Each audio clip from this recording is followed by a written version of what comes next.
হে তরুণিয়া নওজোয়ান যুবকেরা,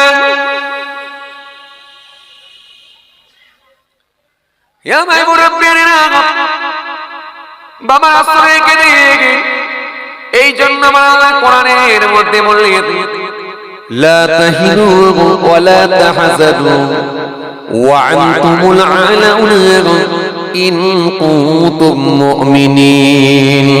খবরদার তোমরা ঘাবড়াবে না, খবরদার তোমরা চিন্তিত হয়ো না, খবরদার তোমরা ভেঙে পড়ো না, তোমরাই বিজয়ী হবে। শর্ত হলো একটা, ইন কুনতুম মুমিনিন, যদি তোমরা মুমিন হয়ে যাও। আমি আল্লাহ কথা দিচ্ছি, আমার ক্ষমতার উপরে কোনো ক্ষমতা নাই। আমার ক্ষমতায় হলো শেষ ক্ষমতা, আমার ক্ষমতায় হলো শ্রেষ্ঠ ক্ষমতা। আমার উপরে কোনো ক্ষমতা কাজ করে না। ও বান্দা, তোমরা একটু কোরআন খুলে খুলে খুলে খুলে দেখো না। ওয়ালাকাদ আহলাকনাল কুরুনা মিন ক্বাবলিকুম লাম্মা যালামু ওয়া জাআতুহুম রাসূলুহুম বিল বাইয়িনাত ওয়া মা কানু লিয়ুমিনু কাযালিকা নাজজিল কওমাল মুজরিমিন। আল্লাহ সুন্দর করে বললেন, তোমাদের পূর্বেও বহু প্রজন্মকে আমি আল্লাহ ধ্বংস করে দিয়েছিলাম, নির্মূল করে দিয়েছিলাম, নাম নিশানা মিটিয়ে দিয়েছিলাম। লাম্মা যালামু, যখন তারা জুলুম করেছিল। তোমরা কি মনে করছো পূর্বের মানুষগুলো জুলুম করে না? কারো ইতিহাস পড়ে দেখো, ফেরাউনের ইতিহাস পড়ে দেখো, নমরুদের ইতিহাস পড়ে দেখো, সাদ্দাতের ইতিহাস পড়ে দেখো, আবু লাহাবের কথা একবার মনে করো, ফেরাউনের কথা একবার মনে করো, আবু জাহেলের কথা একবার মনে করো। আমি আল্লাহ তাদেরকে নির্মূল করে দিয়েছিলাম যখন তারা জুলুম করেছিল। ওয়া জাআতুহুম রাসূলুহুম বিল বাইয়িনাত, অথচ আমি আল্লাহ তাদের কাছে নবী রাসূলদেরকে পাঠিয়েছিলাম প্রমাণিত সহ। মুসা নবী প্রমাণ দিয়েছিলেন, কিতাব নিয়ে গিয়েছিলেন। ঈসা নবী প্রমাণ দিয়েছিলেন, কিতাব নিয়ে গিয়েছিলেন। প্রমাণ আদি সহ আমি আল্লাহ তাদেরকে পাঠিয়েছিলাম।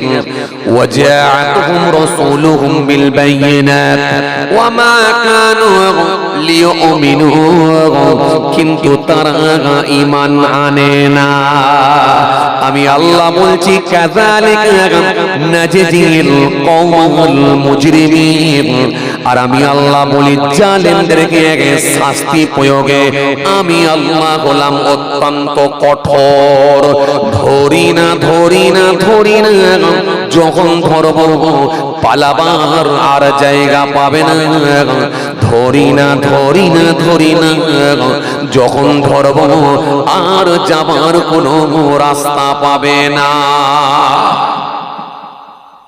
কঠিন ঈমান পরীক্ষা চলছে আমাদের, কঠিন ঈমান পরীক্ষা চলছে। মাদ্রাসা ভেঙে দেওয়া হচ্ছে, মসজিদগুলোকে বুলডোজার দিয়ে ভেঙে দেওয়া হচ্ছে, দেখলে চোখ দিয়ে পানি এসে যায়। কত পুরানো প্রাচীন মসজিদগুলোকে সব বুলডোজার দিয়ে ভেঙে দেওয়া হচ্ছে, চোখ দিয়ে পানি ঝরা ছাড়া আর কোনো দ্বিতীয় রাস্তা না।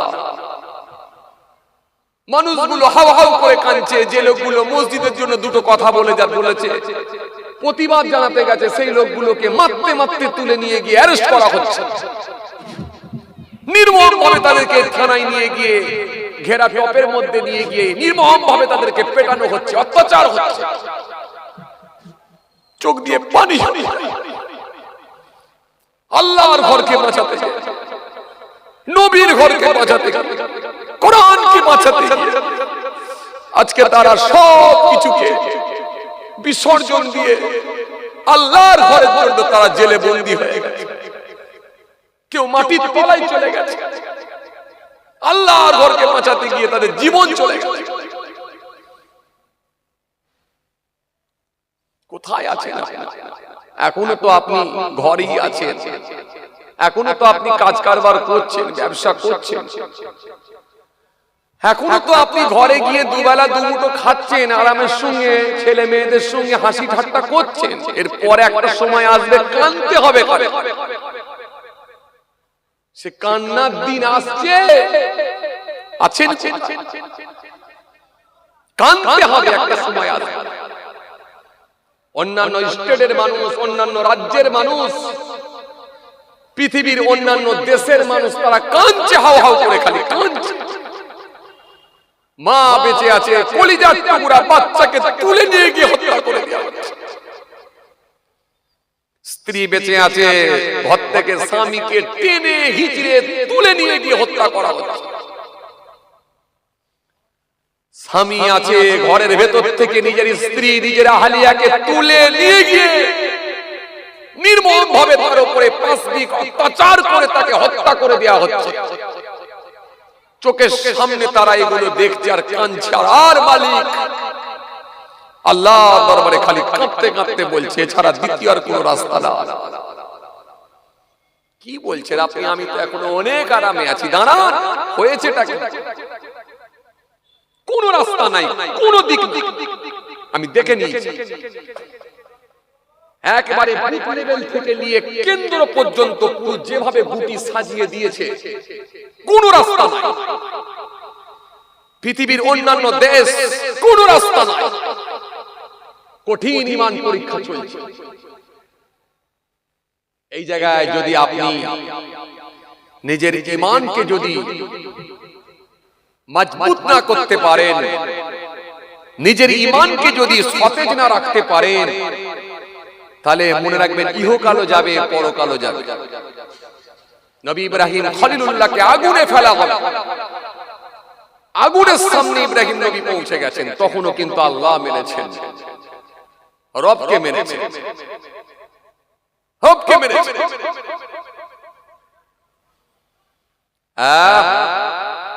রাসূলুল্লাহ সাল্লাল্লাহু আলাইহি ওয়াসাল্লামকে তায়েফের জমিনে নির্মমভাবে অত্যাচার করা হয়েছে।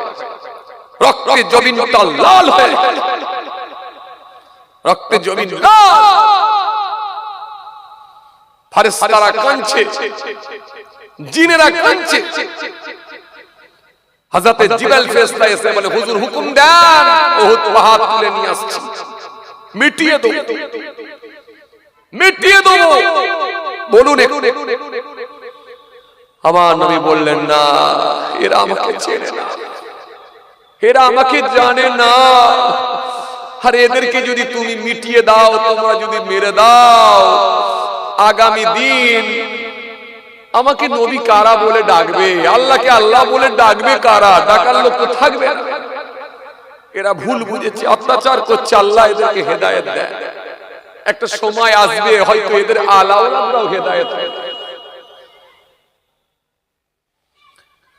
ভাইরা আমার, বন্ধুরা আমার, সাথী মহব্বতের ভাইরা, ঈমান বাঁচানোটা ছেলে খেলা কথা নয়। এজন্য ঈমান বাঁচানো হলো ফরজ। নামাজ পড়া ফরজ, রোজা রাখা ফরজ, হজ করা ফরজ, যাকাত দেওয়া ফরজ। কিন্তু ঈমান বাঁচানো ফরজ। দুটো ফরজ আমার এক নয়। ফরজ হলো চার প্রকার: ফরজে আইন, ফরজে কিফায়া, ফরজে দাইম, ফরজে জান্নি। এত সহজ নয় বাবাজি। নামাজ একটা নির্দিষ্ট টাইমে ফরজ হয়, রোজা বছরে এক মাস ফরজ হয়, কিন্তু ঈমান এমন একটা ফরজ যেটা সর্বসময় আপনার জন্য ফরজ। নির্মম ভাবে পেটাতে পেটাতে বলছে, বল অমুক, বল বল অমুক। বিভিন্ন স্টেট, বিভিন্ন রাজ্যে দেখেন জোর করে বলাচ্ছে।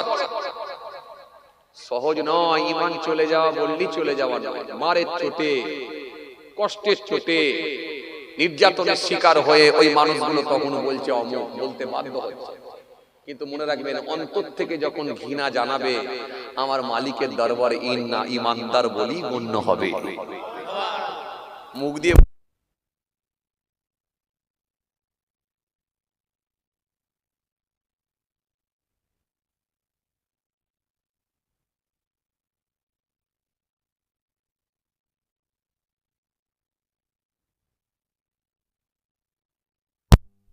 শ্বাস কার্যে পরিণত কার্যে পরিণত করা।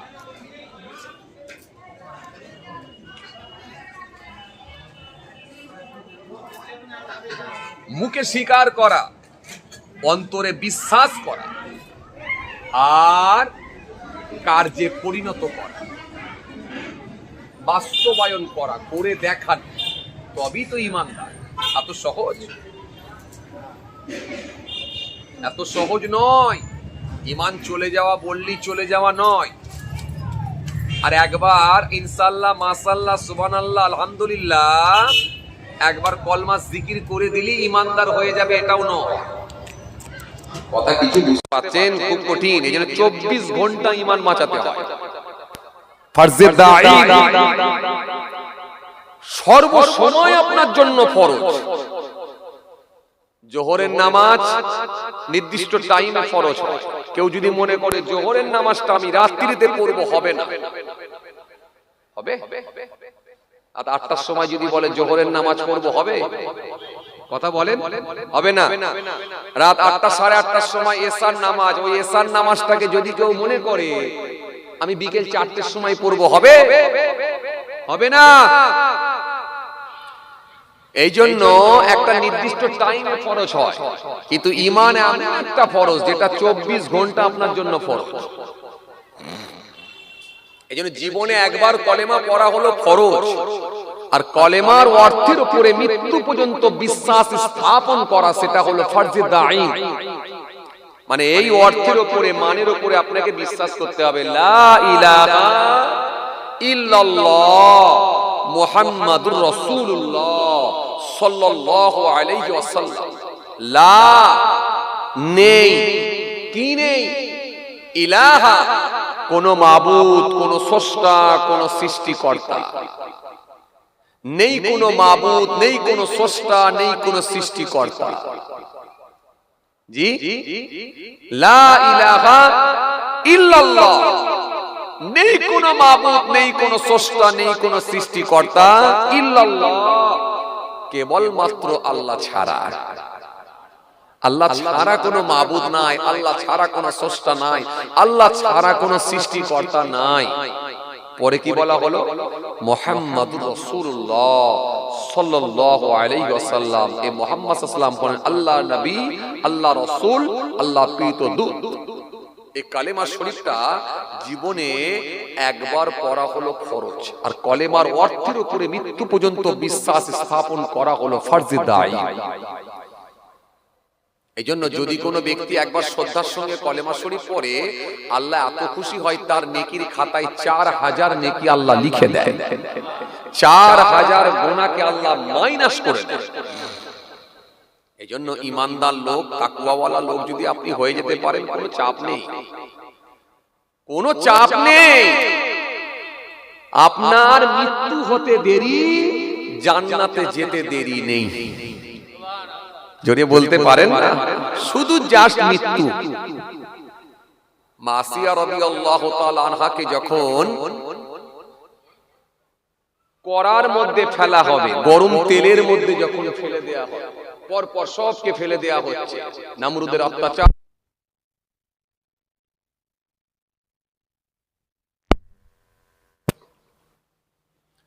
ফেরাউনের অত্যাচার চালাচ্ছে। বলো এখনো পর্যন্ত আমাকে আল্লাহ খোদা বলো, আল্লাহ বলো, রব বলো। হাসছেন তিনি। হযরতে আসিয়া রাদিয়াল্লাহু তাআলা আনহা হাসছেন। গরম তেলে ফেলে দেবো এক্ষুনি, ফুটন্ত তেলে। হাসছেন, মুচকে হাসছেন। হযরতে জিবরাইল এসে দেখাচ্ছেন জান্নাত। তোমাকে ফেলতে দেরি তো আল্লাহর জান্নাতে পৌঁছাতে দেরি নাই। এই জন্য ঈমানের পরীক্ষা আপনাকে দিতেই হবে, এই জায়গায় আপনাকে আসতেই হবে। এই জন্য তাকওয়াওয়ালা মুত্তাকি ঈমানদার যদি আপনি হয়ে যেতে পারেন, আপনার দাম অনেক বেশি। কেউ আপনাকে মেটাতে পারবে না ইনশাআল্লাহ। এই দুনিয়া তো সব নয়, ক্ষণস্থায়ী। এই জন্য আসুন, আমি আপনাকে প্রথমে যেটা বোঝাতে চাইছিলাম, খালি যে জায়গাগুলো ডিস্টার্ব আছে সেই জায়গাগুলো সমাধান করুন, সঠিক সলিউশন দেন। কোন কোন ডিস্টার্ব আমার আছে? নামাজ আছে তো দাড়ি নাই, দাড়ি আছে তো নামাজ আছে, নামাজ নাই। নামাজ আছে, দাড়ি আছে তো রোজা ঠিকঠাক নাই। রোজা আছে তো তাসবিহ আছে তো মাশাআল্লাহ পরিবারের কেউ না কেউ দিন ধর্ম করে নাই। এই যে জায়গাগুলো ডিস্টার্ব সেগুলোকে সমাধান, ব্যাস। এই জন্য আল্লাহ কোরআনে কারীমের মধ্যে বলে, শোনো বান্দা, যালিকাল কিতাব লা রাইবা ফীহি হুদাল লিল মুত্তাকিন। আমি আল্লাহ বলছি এই সেই কিতাব, যালিকাল কিতাব লা রাইবা ফীহি, যার মধ্যে সন্দেহের কোনো অবকাশ নাই। হুদাল লিল মুত্তাকিন, আর মুত্তাকিদের জন্য হেদায়েত স্বরূপ। জোরে বলতে পারেন না? মুত্তাকিদের জন্য হেদায়েত স্বরূপ। এই কোরআনকে যেই ব্যক্তি হেদায়েত পাবে, যারা মুত্তাকি তাকওয়াওয়ালা। এই জন্য আল্লাহ সুন্দর করে বললেন, ও বান্দা শোনো, ও বান্দা শুনে রেখে নাও, আল্লাযীনা ইউমিনুনা বিল গায়বি ওয়া ইউকিমুনাস সালাহ ওয়া মিম্মা রাযাকনাহুম ইউনফিকুন। আমি আল্লাহ বলি শোনো, আল্লাযীনা ইউমিনুনা বিল গায়বি, যারা গায়েবের উপরে বিশ্বাস করেছে, না দেখে যারা ঈমান এনেছে, আল্লাহ মেনেছে, নবী মেনেছে, দ্বীন মেনেছে, ইসলাম মেনেছে, ফেরেশতা মেনেছে, কিতাব মেনেছে, আখিরাত মেনেছে, পরকাল মেনেছে, আমি আল্লাহ বলছি ওই ব্যক্তিগুলো মুত্তাকি। আর আল্লাযীনা ইউমিনুনা বিল গায়বি ওয়া ইউকিমুনাস সালাহ, এবং তারা 5 ওয়াক্ত নামাজ আদায় করবে। যত রকমের বিপদের সম্মুখীন হোক না কেন, যত রকমের সমস্যার সম্মুখীন হোক না কেন, তারা কিন্তু নামাজ ছেড়ে দেবে না, সালাত ছেড়ে দেবে না। আমি আল্লাহ বলছি তারা সালাত আদায় করবে। আর ওয়া মিম্মা রাযাকনাহুম ইউনফিকুন, আমি আল্লাহ তাদেরকে সম্পদ দিয়েছি, ওই হালাল মাল থেকে কিছু কিছু কিছু কিছু আমি আল্লাহ রাস্তায় দান করে দেবে।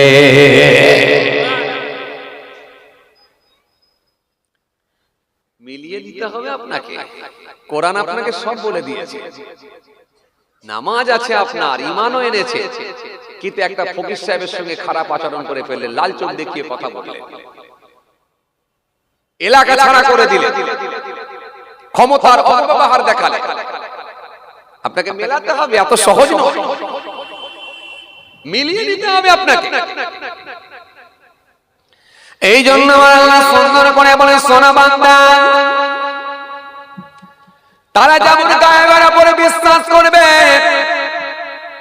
5 ওয়াক্তের নামাজও পড়বে, এই সালাতকে কিন্তু তারা ছাড়বে না। এই জন্য সালাত তারা ছাড়তে পারবে না। আর আমি আল্লাহ তাদেরকে যা রিজিক দিয়েছি, তা থেকে আমি আল্লাহ রাস্তায় দান করে দেবে, আমি আল্লাহ রাস্তায় কিছু খায়রাত করে দেবে, আমি আল্লাহ রাস্তায় হালাল মাল থেকে কিছু দান দেবে। এগুলো হবে মুত্তাকিদের আলামত। কিন্তু বড় আফসোস নিয়ে বলতে হয়, বড় দুঃখ নিয়ে বলতে হয়, আমাদের সমাজে কিছু মানুষ আছে দেখবেন, আমাদের সমাজে কিছু মানুষ আছে দেখবেন, কুরবানিতে বড় গরু দিতে পছন্দ করে, আর 100টা কাপড় বিক্রি করে, 50 খানা ক্যামেরাম্যানকে ডেকে নিয়ে এসে ভাড়া করে দেখিয়ে দান দিতে পছন্দ করে। আমাদের সমাজে কিছু মানুষ আছে দেখবেন, খেলাতে দেয় চাঁদা, মেলাতে দেয় চাঁদা, কিন্তু একটা অসহায় ব্যক্তি ঘরের পাশে আসে, সে অসহায় ব্যক্তিটাকে একটু তাকিয়েও দেখে না। আমাদের সমাজে কিছু মানুষ আছে দেখবেন, একটা এতিম বাচ্চা ঘরের পাশে আছে, চাঁদ রাতে সবাই আনন্দ করে, এতিমের চোখ দিয়ে পানি ঝরে যায়, কান্না করে। সকালবেলা যখন ওই মানুষগুলো একটা হাত দিয়ে ধরেছে বাচ্চার ছেলের হাত, একটা হাত দিয়ে ধরেছে বাচ্চা মেয়েটার হাত, এই ছেলে আর মেয়ের হাত ধরে যখন ওই বাচ্চাগুলোকে সাথে করে নিয়ে নতুন কাপড় পরিধান করে, নতুন কাপড় পরে নিয়ে যখন ঈদের মাঠে দিয়ে কাতারে গিয়ে যখন দাঁড়িয়ে যায়, ওই পাশের বাড়ির বাচ্চা এতিম ছেলেটা মায়ের গলা জড়িয়ে কাঁদতে শুরু করে, মা আমার আব্বা কোথায়, আমার আব্বা কোথায়, আমার আব্বা কি আমাকে ঈদের গায়ে নিয়ে যাবে না, আমার আব্বা কি আমাকে ঈদের মাঠে নিয়ে যাবে না, আমার আব্বা কি আমাকে আজকে সাথে করে নিয়ে ঈদের মাঠে নিয়ে যাবে না। ঝরঝর করে কাঁদতে থাকে, ওই ছোট বাচ্চাটা কাঁদতে থাকে, চোখ দিয়ে পানি ঝরিয়ে দেয়, কাঁদতে দেখে। ও মুসলমান বুঝে রাখেন, শুনে রাখেন, আল্লাহর কাছে কখনই আপনি প্রিয় বান্দা বলে গণ্য হতে পারবেন না। এই জন্য ধার্মিক আল্লাহওয়ালা যদি আপনি ব্যক্তি বলে আল্লাহর কাছে যদি বিবেচিত হয়ে যান, আপনার মধ্যে যেমন নামাজ থাকবে, দাড়ি থাকবে, টুপি থাকবে, অনুরূপ ভাবে মা বাবার সঙ্গে ভালো আচরণ করতে হবে, অনুরূপ ভাবে পরিবারের হক গুলোকে আদায় করতে হবে, অনুরূপ ভাবে আত্মীয়র হক আদায় করতে হবে, অনুরূপ ভাবে প্রতিবেশীর হক গুলোকে আদায় করতে হবে। কেননা আমার রাসূলুল্লাহ বলেছেন, যে এতিম বাচ্চাটা, যে এতিম ছেলেটা যার বাপ নাই, ওই ছেলেটাকে যদি তুমি একটু হাসি ফুটিয়ে দিতে পারো, আমি রাসূলুল্লাহ বলছি, যে এতিমের মুখে হাসি ফোটালো সে যেন আমি রাসূলুল্লাহ আমার মুখে হাসি ফোটালো। যে এতিমের মাথায় হাতখানা বুলিয়ে দিলাম, যে এতিমের মাথায় হাতটা বুলিয়ে দিলাম, যে এতিমের মাথায় একবার হাতটা বুলিয়ে দিলাম, সে আমি রাসূলুল্লাহ আমার মাথাতে হাত বুলিয়ে দিলাম। কেন এতিমের সঙ্গে আমি রাসূলুল্লাহ সম্পর্কটা এত বেশি, জান্নাতে একটা এতিমের পাশে আমি রাসূলুল্লাহর ঘর হবে, এতিমের সঙ্গে আমি রাসূলুল্লাহর এত বেশি সম্পর্ক। নবী হাতের আগুন নিয়ে দেখালেন, এই জায়গায় এই যে দেখতে পাচ্ছ, এই মাঝখানটায় যে গ্যাপ আছে, এতটা দূরত্ব হবে, এতিমের সঙ্গে আমার সম্পর্ক এত বেশি। মাশাআল্লাহ, আলহামদুলিল্লাহ। ফুরফুরা শরীফ থেকে আমার ভাইজান হুজুর তিনিও তাসসিম নিয়ে চলে এসেছেন। আমরা সকলেই চিন্তা মুক্ত, অল্প সময়ের মধ্যেই ভাইজান তিনি তাসসিম নিয়ে চলে আসবেন। সকলে একবার উচ্চ আওয়াজে তাকবীর দেন, নারায়ে তাকবীর, আরো জোরে দেন না নারায়ে তাকবীর। সিলসিলায়ে মুজাহিদুল জামান, দাদা পীরের হক সিলসিলা, আওলাদে মুজাহিদুল জামান, নারায়ে তাকবীর। মাশাআল্লাহ। বাবাজি কি বলছিলাম, তাকওয়াওয়ালা ঈমানদার লোক হবেন শুধু দাড়ি রেখে, শুধু দাড়ি রেখে, শুধু দাড়ি রাখলে হবে না বাবাজি, অনেক কাজ। ওয়াবুদুল্লাহ ওয়ালা তুশরিকু বিহি শাইআ ওয়া বিল ওয়ালিদাইনি ইহসান ওয়া বিযিল কুরবা ওয়াল ইয়াতামা ওয়াল মাসাকিন والجار ذي القربى والجار الجنوب والصاحب بالجنب وابن السبيل وما ملكت ايمانكم ان الله لا يحب من كان مختالا فخورا। কি আপনাকে বলেছে শুধু দাড়ি রাখলে আর নামাজ পড়লে জান্নাতে চলে যাবে? জান্নাতে যাওয়া খুব কঠিন। প্রথমে ওই জন্য একটা হাদিস বলেছিলাম, কি বলেন তো, মায়েশা থেকে একটা হাদিস এসেছে, আল্লাহ রাসূল সাল্লাল্লাহু আলাইহি ওয়াসাল্লাম বলেছেন, কাউকে যদি আল্লাহ জিজ্ঞাসা করে, প্রশ্ন করে, সে লোকটা নিশ্চিতভাবে ধ্বংস হয়ে যাবে। বাট তার নামাজের হিসাব হতে পারে, বাট তার রোজার হিসাব হতে পারে, তার দান খায়রাতের হিসাব হতে পারে, তার পরিবার কেন পর্দার মধ্যে ছিল না সেই হিসাব হতে পারে, তার ছেলে মেয়ে কেন পর্দার মধ্যে আপনার কি বলে শরীয়তে সিস্টেমেটিক চলে না সেই হিসাবও হতে পারে। তো কোন হিসাব আল্লাহ চাইবে কেউ বলতে পারবে না। কি ভাবছেন আপনি? এজন্য আপনাকে আমি সূরা বাকারা থেকে একটু ছোট্ট করে আয়াত করে পড়ে শোনাচ্ছি। এত সহজ নয়। মুত্তাকি ধার্মিক লোক হলে তার মধ্যে অনেকগুলো বৈশিষ্ট্য থাকে, এগুলো দেখাতে হবে আপনাকে, তবে আল্লাহর কাছে প্রিয় বান্দা। কত মানুষ আমরা এখানে আছি বলেন তো, সামান্য একটুখানি মুদিখানা দোকানে সদা কিনতে গিয়ে ঝগড়া করে বসে আছি, কথা বলেন।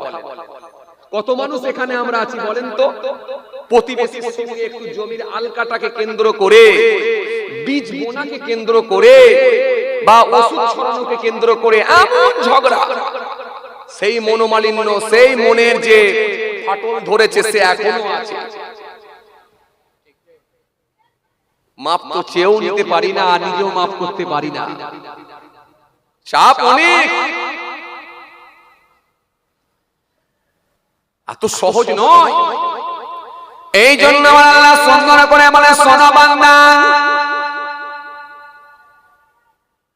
ও বান্দা শোনো, আল্লাযীনা ইউমিনুনা বিল গায়বি ওয়া ইউকিমুনাস সালাত ওয়া মিম্মা রাযাকনাহুম ইউনফিকুন। আর আমি আল্লাহ তাদেরকে যা রিজিক দিয়েছি তা থেকে আমার রাস্তাতে ব্যয় করে দেবে। একটা গরিব মানুষ, অসহায় ব্যক্তি যখন হাত পাতবে, কিছুটা অংশ তাকে দান দেবে। কেন? আমি আল্লাহকে ভালোবেসে, আমি আল্লাহকে মহব্বত করি, ভালোবেসে তার দানও দেবে। মিসকিনের মুখে হাসি ফুটিয়ে দেবে, এতিমের মুখে হাসি ফোটাবে। আর যদি না ফোটাতে পারে, আমার আল্লাহ ফের কোরআনের মধ্যে বললেন, আরাআইতাল্লাযী ইউকাযযিবু বিদ্দীন ফাযালিকাল্লাযী ইয়াদউল ইয়াতীম ওয়া লা ইয়াহুদ্দু আলা তুআমিল মিসকিন ফাওয়াইলুল লিল মুসাল্লিন আল্লাযীনা হুম আন সালাতিহিম সাহুন আল্লাযীনা হুম ইরাউনা ওয়া ইয়ামনাউনাল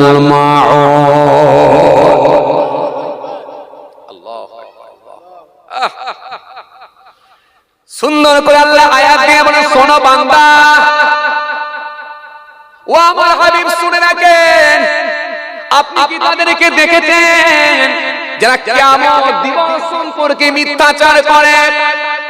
ফাযালিকাল্লাযী ইয়াদউল ইয়াতীম, এতিমদেরকে যারা খাদ্য দেয় না, এতিমদেরকে যারা খাবার দেয় না, পাশের বাড়ির লোকটা কান্না করবে, প্রতিবেশী মানুষটা কান্না করবে, পাশের পাড়ার লোকটা কান্না করবে, কিন্তু বল খেলায় চাঁদা দেবে, কিন্তু ক্যারাম খেলায় চাঁদা দেবে, কিন্তু মেলাতে চাঁদা দেবে, পাশের বাড়ির মানুষটা কান্না করবে, কুরবানিতে ৭২,০০০ টাকা দিয়ে গরু কিনে দেখিয়ে দেবে, ১০০ খানা কাপড় দিয়ে ৩০টা ক্যামেরাম্যানকে নিয়ে এসে দেখিয়ে দেবে, আমার থেকে বড় দাতা নাই।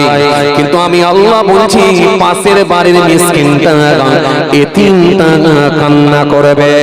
এজন্য আমি আল্লাহ বলি, শুনো, ফাযালিকাল্লাযী ইয়াদউল ইয়াতীম, এতিমদেরকে তারা খাদ্য দেবে না, ওয়ালা ইয়াহুদ্দু আলা তুআমিল মিসকিন, মিসকিনদেরকে তারা ঘাড় ধাক্কা দিয়ে বের করে দেবে, লাল চোখ দেখিয়ে কথা বলবে, গরম পানি ছিটা মেরে দেবে, দুবার যদি বেশি হাত পাতে বড় রড বার করবে, খুনি মেরে ফেলবো, বেরিয়ে যা, লাল চোখ দেখিয়ে তার চোখ দিয়ে পানি বার করে দেবে।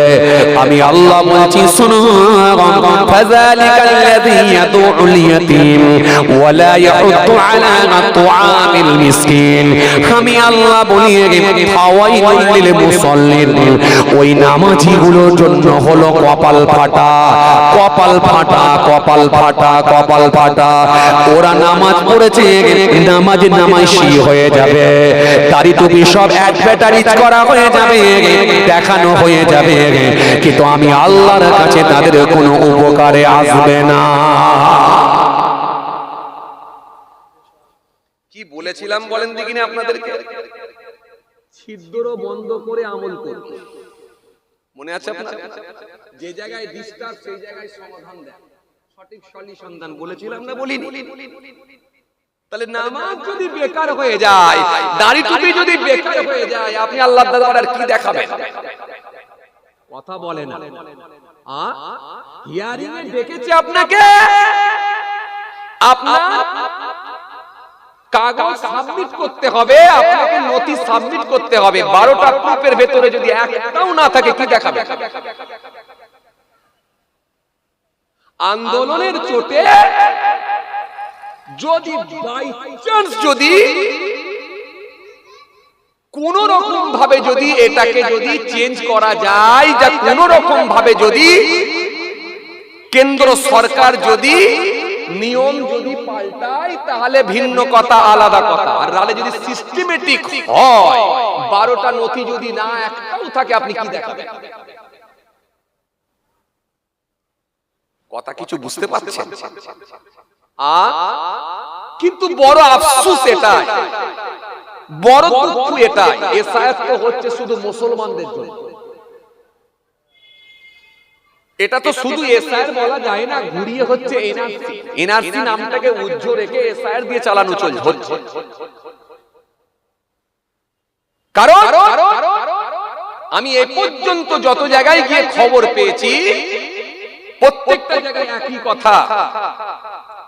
500 ভোটার যদি থাকে, 350 ভোটারের নাম এসেছে মুসলমানের। রিয়ার যদি ভিন্ন ধর্মের মানুষের আসে তো 5টা। ফেসবুক, ইউটিউব, সোশ্যাল মিডিয়ার মাধ্যম দিয়ে তোলপাড় চলছে। কারণ একটাই কথা, আমি প্রথমেই বলেছিলাম না, এগুলো ক্ষমতার অপব্যবহার ছাড়া আর অন্য কিছু নয়। কে বলবে, কে বলবে, কে আপনার কথা শুনবে, কে আপনার কথা মানবে? বেশি বলতে যাবেন, বেশি আন্দোলন করবেন, পিটিয়ে আপনাকে জেলে ভরে দেবে। কে বলবে? এই জন্য মনে রাখবেন, আমি আপনাকে যেটা বুঝাতে চাইছিলাম, এসআইআর যদি স্বচ্ছভাবে হতো, ঠিকঠাক ভাবে হতো, আমার দৃঢ় বিশ্বাস এই পশ্চিম বাংলাতে আমরাই সংখ্যাগুরু হয়ে যেতাম। কথা মনে বুঝতে পারে? যদি স্বচ্ছভাবে এসআইআর হতো, আমি চেয়েছিলাম যে স্বচ্ছভাবে এসআইআরটা হোক, সবার জন্য সমানভাবে হোক, কিন্তু না, সরকার তো দ্বিচারিতা করায় অভ্যস্ত। এ তো পরিষ্কার বলছে সবাই থাকবে, অমুক অমুক অমুক অমুক অমুক সবাই থাকবে, খালি একটা নাম নেওয়া হলো না, সেটা হলো মুসলিম কমিউনিটি। তার মানে এটা বাদ দিয়ে সবাই থাকবে। পরিষ্কার কথা। আপনি কি করেন? কিন্তু আপনাকে আমি যেটা বুঝাতে চাইছি, আমি বেশি নিয়ে বলতে চাইছি না, যেহেতু আমি ধর্মীয় গুরু একজন, আমি ধর্ম নিয়ে বলি একটু বেশি, আপনারা জানেন। চলুন, আমি আপনাকে যেটা বুঝাতে চাইছিলাম, কিন্তু আল্লাহর কাছে তো এই বিচারিতা নেই। আল্লাহর আইন তো সবার জন্য সমান। মেলানো এলাকার সবথেকে ধনী লোকটা যদি জুম্মার দিনে মসজিদে গিয়ে ফাঁস কাতারে দাঁড়ায়, আর এলাকার সবথেকে গরিব লোকটাও যদি জুম্মার দিনে মসজিদে গিয়ে ফাঁস কাতারে দাঁড়ায়, ধনী লোকটার পাশে গিয়ে দাঁড়ালে ওই ধনী লোকটার ক্ষমতা নাই বলতে পারে যে তুমি পেছনের কাতারে চলে যাও। কথা বলছেন না কেন? এই জন্য আল্লাহর আইন সবার জন্য সমান। বাট ওই মানুষগুলোকে আল্লাহ প্রিয় বলে ঘোষণা দিয়েছেন, ইন্নাল্লাযীনা আমানু ওয়া আমিলুস সালিহাত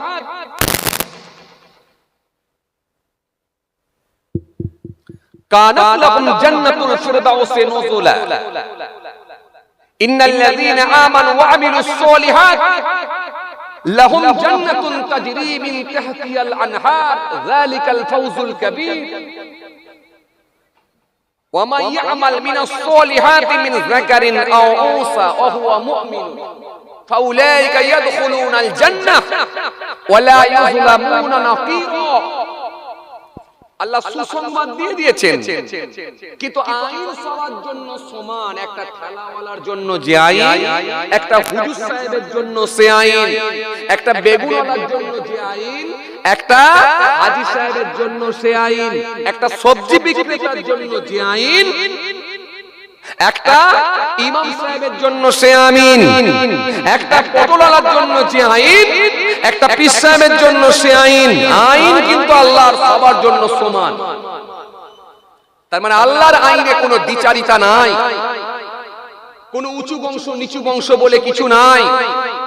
রং দেখেন না, চেহারা দেখেন না, লেবাস দেখেন না, পোশাক দেখেন না। ইন্নাল্লাহা লা ইয়ানজুরু ইলা সুওয়ারিকুম ওয়া আমওয়ালিকুম ওয়ালাকিন ইয়ানজুরু ইলা কুলুবিকুম ওয়া আমালিকুম। আল্লাহ কোন মানুষের সূরত দেখবেন না, চেহারা দেখবেন না, রং দেখবেন না, পোশাক দেখবেন না, ওয়া আমওয়ালিকুম তাদের মালও দেখবেন না। কবিকে জমি, কটা গাড়ি, কটা বাড়ি, কটা কারখানা দেখবেন না, দেখবেন কেবলমাত্র ওয়ালাকিন ইয়ানজুরু ইলা কুলুবিকুম ওয়া আমালিকুম, দেখবেন কেবলমাত্র মানুষের অন্তর আর কর্মটা দেখে নেবেন। পৃথিবীর জমিনে আমি আল্লাহর ভালোর, আমি আল্লাহর সন্তুষ্টির জন্য, আমি আল্লাহকে রাজি করার জন্য কি করেছিল আর তাদের মনটা কেমন ছিল। এইজন্য আমি মাঝে মাঝে কথা বলতে বলতে ওয়াজ করতে করতে বলি যে যত বেশি প্যাঁচের লোক হবে সে তত বেশি আল্লাহর কাছে মার খাবে, তত বেশি ধরা খাবে। আর যে লোকটা যত বেশি সহজ সরল ভাবে জীবন যাপন করবে, দুনিয়ার মানুষ তাকে সাদা সিধা বলবে, দুনিয়ার মানুষ তাকে খ্যাপা বলবে, দুনিয়ার মানুষ তাকে ম্যাড বলবে, দুনিয়ার মানুষ তাকে পাগল বলবে, কিন্তু আল্লাহর কাছে ওই ব্যক্তিটা সহজেই জান্নাতে চলে যাবে। প্যাঁচের লোকের অবস্থা খারাপ করে দেবে আল্লাহ। কোন প্যাঁচ কাটবে। কিছু প্যাঁচের লোক আছে না নাই আমাদের সমাজে, গ্রাম কমিটি বসেছে, সালিসি বসেছে, সেখানে গিয়ে যখন গরিব মানুষটা হাওয়া করে কাঁদছে, বলছে কি আর করবি, যাক ছেড়ে দে। মেম্বার সাহেব এসে, প্রধান সাহেব এসে, আরো বড় বড় নেতা সাহেব এসে বললো কি আর করবি, ছেড়ে দে, যাক যা হয়েছে হয়েছে, ভুল একবার করে ফেলেছে, সব সময় তো ভুল করবে না, ছেড়ে দে। ও বাবা, ওই লোকটাই আবার পঞ্চায়েতে এসে বলছে ছেড়ে কি দিবি রে, এই সুযোগ আবার হাতছাড়া করে খ্যাপা। ওই তাহলে দাদা আপনি বললেন, আরে খ্যাপা অত লোকের ভেতরে বলতে হয়, তাহলে কি করব? 50,000 টাকা জরিমানা কর, 50,000 টাকা জরিমানা কর, আর না দিলে বলে দে জেলে ভরে দেবো। ওই একই লোক। কথা বলছেন না কেন? কথা বলছেন না কেন? আইরে হায়, আপনাদের দোয়ায় আল্লাহ তো বিভিন্ন জেলায় বিভিন্ন রাজ্যে নিয়ে যাচ্ছে, দেখছি তো কত মানুষ। আইরে হায়, পেছন থেকে বলছে ছেড়ে দেবি কি রে, ওকে একবার সাইড করে দে, ওই একই লোক। এইজন্য কোরআন শরীফের মধ্যে আল্লাহ বলেছেন, সুন্দর করে জানিয়ে দিয়েছেন এই মুনাফিকের আলামতগুলো সম্পর্কে আল্লাহ কোরআনে আয়াত দিয়েছেন। ওয়া ইযা লাকুল্লাযিনা আমানু ক্বালু আমান্না ওয়া ইযা খালাউ ইলা শায়াতিনিহিম ক্বালু ইন্না মা'আকুম ইন্নামা নাহনু মুস্তাহজিউন। কোথায় যায়? এইজন্য রাসূল সুন্দর করে হাদিস দিয়েছেন, ক্বালা আয়াতুল মুনাফিকি সালাসা ইযা হাদাসা কাযাবা ওয়া ইযা ওয়া'দা আখলাফা ওয়া ইযা তুমিনা খান। কথা কিছু বুঝতে পারছেন? এই জন্য আমার নবী বলেন সুন্দর করে শুনে রাখুন, মুনাফিকদের ভিতরে কতগুলো তোমরা আলামত দেখতে পাবে। এক নাম্বার হলো ইযা হাদাসা কাযাবা, যখন তারা কথা বলবে, কথা বললি দেখবে মিথ্যা বলবে। এখন 100টা লোকের ভিতরে 80টা লোক মিথ্যাবাদী, কথা বলে না। 80 থেকে 90টা লোক মিথ্যাবাদী। কি দাড়িওয়ালা, কি দাড়ি কাটা, কি নামাজি, কি বেনামাজি। খুব ভালো যদি তাগড়া যদি নামাজি না হয়, সে মিথ্যা থেকে বাঁচতে পারবে না। ও 2 রাকাত জুম্মা পড়ার লোককে আমি বিশ্বাস করিনি ভাই, কথা মনে বলে। ওই 2 রাকাত জুম্মা পড়ার লোককে আমি বিশ্বাস করিনি ভাই। ও সপ্তাহে একবার যায় 2 রাকাত পড়ে, তো ও লোককে বিশ্বাস করা যাবে না। ও 100টার ভেতরে 90টা মিথ্যা বলে। খুব ভালো যদি নামাজি হয়, 5 বছর 10 বছর 15 বছর 20 বছর নামাজ পড়ছে, এবং তাকে দেখতে হবে ফজর এবং এশাও পড়ে। ওই 2 ওয়াক্ত নামাজ পড়ে 3 ওয়াক্ত ছেড়ে দেয়, ওই লোককে বিশ্বাস করিনি ভাই। কথা কিছু বুঝতে পারছেন না? হাই রে হাই, আমি নিজে তো পরীক্ষিত। এক পাথরওয়ালাকে টাকা দিলাম, টাকাই পেলাম। কি বলছে? তিনার গল্প শুনলে আবার আমার মতো মানুষের চোখ দাঁড়িয়ে গেছে। সর্বনাশ বলিস কি? গাড়ি কিনতে যাব, কিছু টাকা তাকে দিলাম গাড়িওয়ালাকে, ওই টাকাই আর রিটার্ন পেলাম। বিশ্বাস করে ওরে বাপ রে বাপ, ঘরে এই আশা এই আশা এই আশা এই আশা, এত বড় আসে, এত ভালোবাসে, এত মহব্বত করে, এত নামাজ পড়ে, এত ফল নিয়ে আসছে, এর মতো লোক হয়? তাহলে 50,000 টাকা রাখেন ভাই, কিছু অ্যাডভান্স দিয়ে রাখছি, গাড়ি একটা ভালো দেখে দেন, বাকিটা দিচ্ছি ইনশাআল্লাহ। হয়ে গেল। কি বলছেন ভাই? ওই জুম্মা 2 রাকাত পর আমি বিশ্বাস করি না। আর 5 ওয়াক্ত নামাজি লোককেও আমি বিশ্বাস করি না। যারা 5 ওয়াক্তর ভেতরে 3 ওয়াক্ত 2 ওয়াক্ত পরে, ওদিকে বিশ্বাস করি না। একেবারে যারা এশা ফজর পড়ে এবং 15 বছর চলছে, 10 বছর চলছে, তাহলে সেই লোকটাকে কিছুটা হলো বিশ্বাস করা যায়। কঠিন ব্যাপার আছে।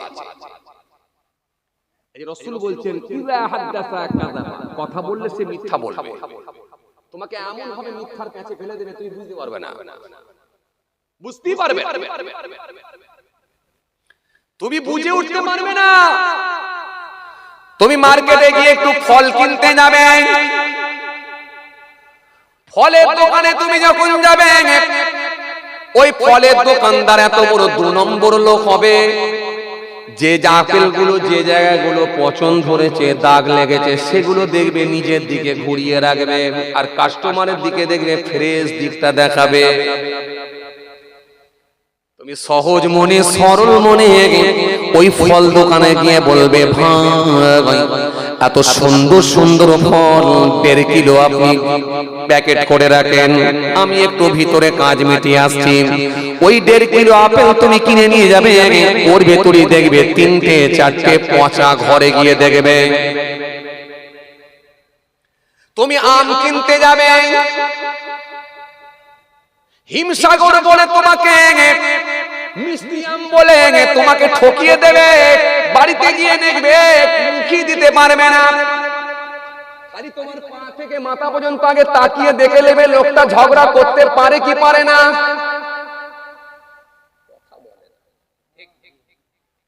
এই লোকটা ধার্মিক লোক নাকি না ঝগড়া করার লোক? ঝগড়া করার লোক আলাদা আর ধার্মিক লোক হলো আলাদা।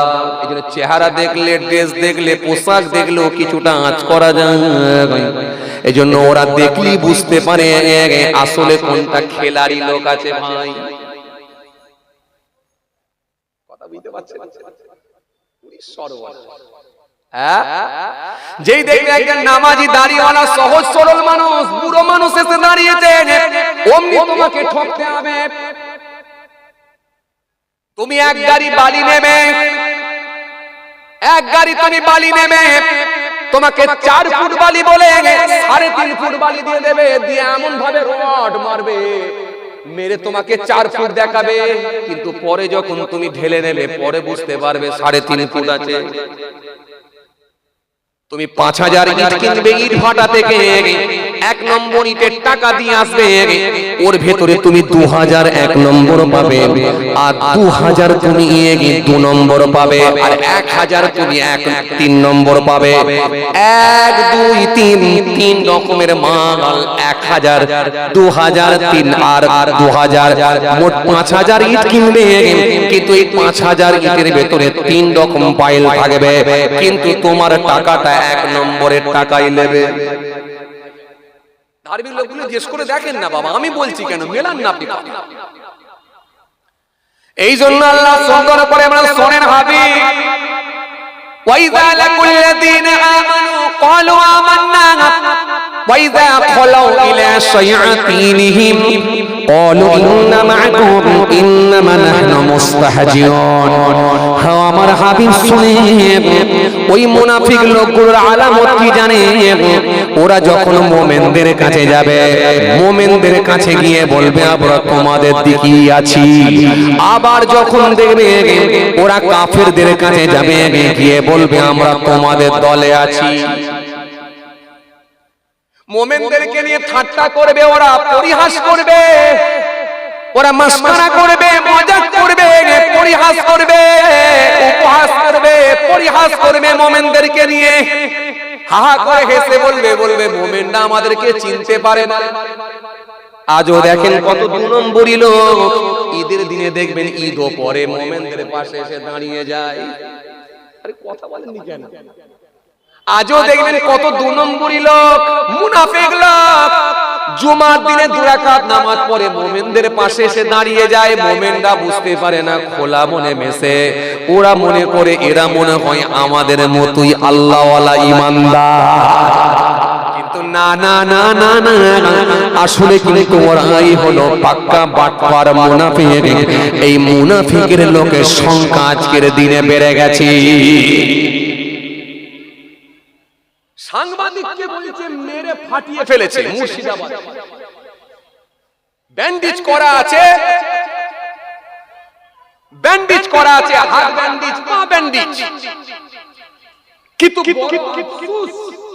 বড় ভাবতে অবাক লাগে যে সাংবাদিককে যখন মারছে ওই মারার ছবি কিন্তু একটা পাওয়া যাচ্ছে, অথচ সাংবাদিকের হাতে বড় ক্যামেরা। এখন প্রত্যেকটা লোকের হাতে ক্যামেরা, যেখানে একটা মশা যেতে পারে না, যেখানে একটা পিঁপড়ে গলিতে পারে না ক্যামেরা ছাড়া, সেখানে সাংবাদিককে মেরে ফাটিয়ে ফেলছে, পা হাত মেরে ফাটিয়ে ফেলছে, রক্তে রক্তপাত হয়ে যাচ্ছে, সেখানে একটা ছবি দেখাতে পারছে না। বাট সাংবাদিকের হাত ব্যান্ডেজ, পা ব্যান্ডেজ, পায়ে ব্যান্ডেজ করা আছে, হাতে ব্যান্ডেজ করা আছে, কিন্তু মারছে, মারার ছবি একটা। বুঝতে পারছেন? নকল মালের উপরে লেখা আছে নকল হইতে সাবধান। বুঝতে পারছেন? খালি একটাই কথা, মাঠ গরম করতে হবে, সামনে ইলেকশন আছে 26। যে কোনো ভাবে একটা কমিউনিটির মানুষের ভোটকে এক জায়গায় জমা করতে হবে, একটাই কথা। আমি কি আপনাকে এমনি বলছি যে 2 নম্বরই লোকগুলি এখন সব চালাচ্ছে? সব 2 নম্বর লোক। কিছু কিছু মানুষ দেখবেন ফেসবুকে পোস্ট করে, দেখবেন কবে কারে ছবি নিয়ে কবে দেখাচ্ছে, দেখবেন অন্য দেশের ছবি নিয়ে এই দেশে চালিয়ে দিচ্ছে, অন্য রাজ্যের ছবি নিয়ে এই রাজ্যে চালাচ্ছে। বললাম সব মুনাফিক। এই জায়গাতে পাশ কাটিয়ে ঈমানদার আল্লাহওয়ালা হওয়া বড় কঠিন। এই জন্য রাসূলুল্লাহ সাল্লাল্লাহু আলাইহি ওয়াসাল্লাম বলেন সোনা। দ্বিতীয় নাম্বার, 2 নাম্বার হলো ওয়াইজা ওয়াদা তালাবা, আর ওয়াদা দিলে তারা পূরণ করবে না, এটাও হবে মুনাফিকদের আলামত। ওয়াদা দেবে যখন, ওই ওয়াদা কিন্তু তারা পূরণ করবে না। এজন্য একটা লোকের কাছ থেকে খবর নিয়ে দেখেন, হার্ডওয়্যারসের দোকানে ধার করে রেখেছে, আজ 5 বছর হয়ে গেল পয়সা দেয় না। মুদিখানা দোকানে 3 বছর হয়ে গেল পয়সা দেয় না। ওয়াদা দিলে কিন্তু ওয়াদা পূরণ করবে না, খালি ডেট পাল্টাবে, তারিখ পাল্টাবে, বার পাল্টাবে, কিন্তু পয়সাটা দেবে না। নবী বললেন এটাও হলো মুনাফিকের আলামত। তৃতীয় নাম্বার আলামত হলো ওয়াইজা তুমিনা খান, আর আমানতের খিয়ানত করবে। তার কাছে যদি কিছু মাল রাখা হয়, একজন গরিব লোক, দুস্থ লোক, অসহায় লোক, ব্যাংক অ্যাকাউন্ট সিস্টেম তার নাই, পাসবই নাই, একজন কি নামের একটা নামাজি ছেলে, শিক্ষিত ছেলের কাছে বলল, ভাইপো, ভাতিজা, আমি তোমার কাছে 50,000 টাকা রাখছি, সামনে আমার মেয়ের বিয়ে আছে ফাল্গুন মাসের 2 তারিখে, ফাল্গুন মাসের 2 তারিখে আমার মেয়ের বিয়ে। ও ভাতিজা, তুমি ফাল্গুন মাসের 1 তারিখে আমাকে পয়সাটা দেবে, কিংবা মাঘ মাসের 30 তারিখে আমার পয়সাটা দেবে। আমার বড় ছেলে বলেছে, আব্বা কোনো চিন্তা করবে না, আমি পয়সা দেব। আমার মেজো ছেলে বলেছে, আব্বা তুমি কোনো টেনশন করবে না, আমিও পয়সা দেব। আমার ছোট ছেলে বলেছে, আব্বা কোনো টেনশন করবে না, আমি পয়সা দেব। আমার 3 ছেলে বিয়ে উদ্ধার করে দেবে, কিন্তু আমি বুড়ো বাপ, আমি বয়স্ক মানুষ, পুরো বাংলা, আমারও তো কিছু দায়িত্ব আছে, কর্তব্য আছে, তাই যেমন পারি তেমন কাজ করি, লোকের মনিস খেটে দিই, কারণ নাগল করে দিই, কারোর জমিটা আল টেনে দিই, রোল টেনে দিই, এইরকম করে করে আমি 50,000 টাকা জমিয়েছি। ও বাবাজি, আমার ভাতিজা, তোমার উপরে আমার বিশ্বাস আছে, তুমি মাঘ মাসের 30 তারিখে আমার দেবে পয়সাটা, ফাল্গুন মাসের 2 তারিখে আমার মেয়ের বিয়ে।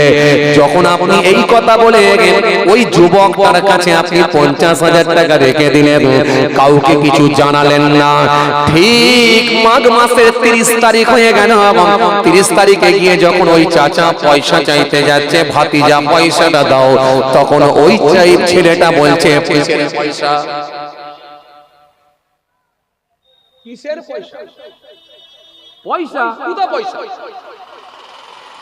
আপনি বুড়ো মানুষ হাও হাও করে কেঁদে কেঁদে বলছেন, বাবা তোর কাছে তো আমি 50,000 টাকা দিলাম। বলে চাচা একদম মিথ্যা কথা বলবেন না, আমি নামাজি পড়ি।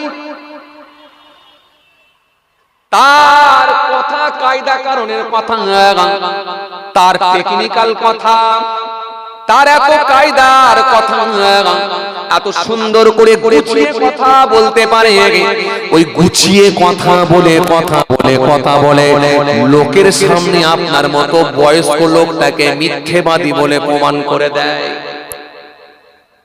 নবী বললেন এরা হলো আমানতের খিয়ানতকারী, এরাও হলো মুনাফিক। এজন্য রাসূল বললেন এই আলামতগুলো মিলে গেলে তোমরা বুঝে নেবে এরা হলো প্রত্যেকই মুনাফিক। আর আবার আল্লাহ সুন্দর করে বললেন এদের থাকার জায়গাটা কোথায় হবে, ও নবী একবার শুনে রেখে দেন, জেনে রেখে দেন। কল আয়াতুল নবী শুনে রেখে দেন, জেনে রেখে দেন। আমি আল্লাহ বলি ইন্নাল মুনাফিকিনা ফি দারকিল আসফালি মিনান নার ওয়া লান তাজিদ লাহুম নাসীরা। ও আমার হাবিব শুনে রাখেন, এই মুনাফিক থাকবে জাহান্নামের নিম্ন স্থানে, জাহান্নামের নিচে। বরং কাফেরদের থেকে মুনাফিকদের হাল আরো ভয়ঙ্কর হবে। আজকে যদি সমাজে আপনি দেখেন এই মুনাফিক লোকের সংখ্যাই বেশি, 100টার ভেতরে 80টা লোক মুনাফিক। কি দাড়িওয়ালা, কি দাড়ি কাটা, কি 2 নম্বরই লোক, কি নামাজি, কি বেনামাজি, কি ভিন্ন ধর্মের মানুষ। এখানে একরকম, ওখানে একরকম, ওখানে একরকম, এখানে একরকম। কথা পাল্টাতে বেশি কোনো সময় লাগে না, যেখানে যে কথাটা বললে কাজ হবে সেটাই বলবে। এই মুনাফিকগুলো সমাজের জন্য খুব ভয়ঙ্কর। এই মুনাফিকগুলোই আজকের দিনে সবথেকে বেশি। যে মুসলমানদেরকে জিহাদি ছাড়া কথা বলে না, যে মুসলমানদেরকে রোহিঙ্গা ছাড়া কথা বলে না, যে মুসলমানদেরকে বাংলাদেশি ছাড়া কথা বলে না, সেই বড় নেতা আবার বলছে আমরা উন্নয়ন সবার জন্য করব, হিন্দু মুসলমান শিখ ইসাই নির্বিশেষে সবার জন্য উন্নয়ন করব। ভোট আপনারাও দিতে পারেন, দিলেই আপনাদের উন্নয়ন করব। একটু যদি পাশের স্টেটের দিকে, রাজ্যের দিকে তাকাই, যেদিকে চোখ যায় সেদিকে মসজিদ ভাঙা হয়, যেদিকে চোখ যায় সেদিকে মাদ্রাসা ভাঙা হয়, যেদিকে চোখ যায় সেখানে গরিব মানুষগুলোর বাড়ি ভাঙা হয় বুলডোজার দিয়ে। তারা বলছে এই মুসলমানগুলো আমাদের ভোট দেয় না, টাকা দিলেও ভোট দিতে চায় না, এদেরকে যদি 1 লাখ টাকা করে দিই তো ভোট দেবে। আবার বলছে উন্নয়ন দেখে ভোট করবে। যে লোকটার বাড়ি ভেঙে দিয়েছে সে উন্নয়নের কথা মনে থাকবে তার? কথা পাল্টাতে বেশিক্ষণ সময় লাগে না। এই মানুষগুলো আজকে সমাজে বেশি। মুমিন ইমানদার লোকের জন্য খুব কঠিন দিন। কোন ঠাসা হয়ে আপনাকে থাকতে হবে, মুখ খোলার কোনো জায়গা নাই। মুখ খুললি মার খাবে, আর না খুললে পিছে পিছে মারবে আপনাকে। প্রথমে তারা করবে, বাজার থেকে ছুটে চলে এসেছেন বলখালা গ্রাউন্ডে, মাঠে এসে তারা করেছে, ছুটে চলে এসেছেন ভয়েতে ঘরে যখন ঢুকে পড়েছেন তখন যাবেন কথা বলেন। ঘরে যখন ঢুকে পড়েছেন, এবারে যখন আপনার ঘরে ঢুকে যায় তখন যাবেন কোথায়? আসেন, ভুল বুঝবেন না, রাগ করবেন না। আমি আপনাকে বুঝাতে চাইছিলাম ইমানদারের লক্ষণ দিয়ে আপনাকে মেলাতে হবে, সেই পরীক্ষা আপনাকে দিতেই হবে। এই পরীক্ষায় উত্তীর্ণ হওয়াটা বড় কঠিন। হ্যাঁ, শুরু করেছিলাম সূরা বাকারার কিছুটা আয়াত নিয়ে বলেছিলাম, যালিকাল কিতাব লা রাইবা ফি হুদাল লিল মুত্তাকিন আল্লাযীনা ইউমিনুনা বিল গায়বি ওয়া ইউকিমুনাস সালাহ ওয়া মিম্মা রাযাকনাহুম ইউনফিকুন ওয়াল্লাযীনা ইউমিনুনা বিমা উনজিলা ইলাইকা ওয়া মা উনজিলা মিন ক্বাবলিক ওয়া বিল আখিরাতি হুম ইউকিনুন। এই আয়াতে বলছিলাম, এই আয়াতের কথা বলতে বলতে বলতে বলতে আমি এত দূর চলে এলাম যে এই আয়াত নিয়ে বলছিলাম। এরপরে আমার আল্লাহ সুন্দর করে আমরা সোনা বান্দা والذين يؤمنون بما أنزل إليك وما أنزل من قبلك وبالآخرة هم يوقنون। ও আমার হাবিব শুনেন, তারা বিশ্বাস করবে কিসের উপরে? যেটা আপনার উপরে নাজিল হয়েছে, আমি আল্লাহ নাজিল করেছি, এবং আপনার পূর্বেও যা নাজিল করেছি না সেগুলোর উপরে তারা বিশ্বাস করবে। নবীর উপরে নাজিল হয়েছে কি? জোরে বলেন। কোরআন শরীফ কালামুল্লাহ, আল্লাহর কালাম। এই আল্লাহর কালাম, এটা নবীর উপরে নাজিল হয়েছে, আল্লাহর কালাম। ও আমার হাবিব, আপনার উপরে যা নাজিল করা হয়েছে, আপনার পূর্বেও যা নাজিল করা হয়েছিল, সেগুলোর উপরে তারা বিশ্বাস করবে। ওয়াল্লাযীনা ইউমিনুনা বিমা উনজিলা ইলাইকা ওয়া মা উনজিলা মিন ক্বাবলিক ওয়া বিল আখিরাতি হুম ইউকিনুন। আর আমি আল্লাহ বলছি, আখিরাতের উপরে তারা বিশ্বাস করবে, তাদের ইয়াকিন থাকবে। এই কোরআনকে তারা হৃদয়ে নিয়ে নেবে, অন্তরে নেবে। কোরআনকে তাদের অন্তর থেকে মুছে দিতে পারবে। কিন্তু বড় আফসোস নিয়ে বলতে হয়, আজ সমাজের কিছু মানুষ কোরআনের আয়াতকে সামনে রেখে এই সমাজের বুকে ভুল মেসেজ দিয়ে, ভুল ব্যাখ্যা করে, অপব্যাখ্যা করে, ভুল মেসেজ দিয়ে কিছু মানুষকে তারা উত্তপ্ত করে হিংসার বাতাবরণ তৈরি করতে চায়। এই কয়েকদিন আগে আপনারা দেখলেন অসীম বাবু, অসীম সরকার আল্লাহর কোরআনকে নিয়ে যে মিথ্যা মন্তব্য করে, ভুল ব্যাখ্যা করে, অপব্যাখ্যা করে মানুষের সামনে আগুন জ্বালিয়ে দিল। সমাজে এরকম মানুষ আগেও এসেছিল, এখনো আছে। আপনাদের জানা আছে, এই পৃথিবীর জমিনে যারা কোরআনকে নিয়ে একটু গবেষণা করেছে, কোরআন শরীফকে নিয়ে যারা অ্যানালাইসিস করেছে, কোরআনকে নিয়ে যারা স্টাডি করেছে, কোরআন শরীফকে নিয়ে যারা পড়াশোনা করেছে, তারা ইসলামের ছত্র ছায়া এসে কালেমা পড়ে ঈমান কবুল করে নিয়েছে। টাইসনের মতো মানুষ, গ্যারি মিলারের মতো মানুষ, ওয়ান্ডার ক্লাউনের মতো মানুষ, দলাই লামার মতো মানুষ, গিরিশ চন্দ্র সেনের মতো মানুষ, হ্যানুমেনের মতো মানুষ, শিশির দাসের মতো মানুষ, মোহাম্মদ আলী কেসিয়াস কেলের মতো মানুষ। কেসিয়াস কেলে এ নাম আপনাদের জানা আছে। কেসিয়াস কেলে একজন, তিনি ইন্টারন্যাশনাল একজন বক্সার ছিলেন। গোটা পৃথিবীতে তিনি খেলতেন, সারা ওয়ার্ল্ডে তিনার নাম। এত বড় একজন বক্সার ছিলেন, যার জনপ্রিয়তা বিরাট গোটা পৃথিবী জুড়ে। এত বড় একজন পপুলার ব্যক্তি, কিন্তু মানুষটি ছিল কালো চামড়ার মানুষ। এই মানুষটি যখন একদিন প্লেনে করে যাত্রা করছে, এক জায়গা থেকে আরেক জায়গায় যখন যাচ্ছে, হঠাৎ করে তিনি দেখতে পেলেন পাশের সিটে বসা একজন ব্যক্তি, ধার্মিক আল্লাহওয়ালা মানুষ, প্লেনের পাশের সিটে বসা একজন ব্যক্তি বসে বসে বসে বসে তিনি রাসূল সাল্লাল্লাহু আলাইহি ওয়াসাল্লামের জীবনী পড়ছেন, বিশ্ব নবী পড়ছেন।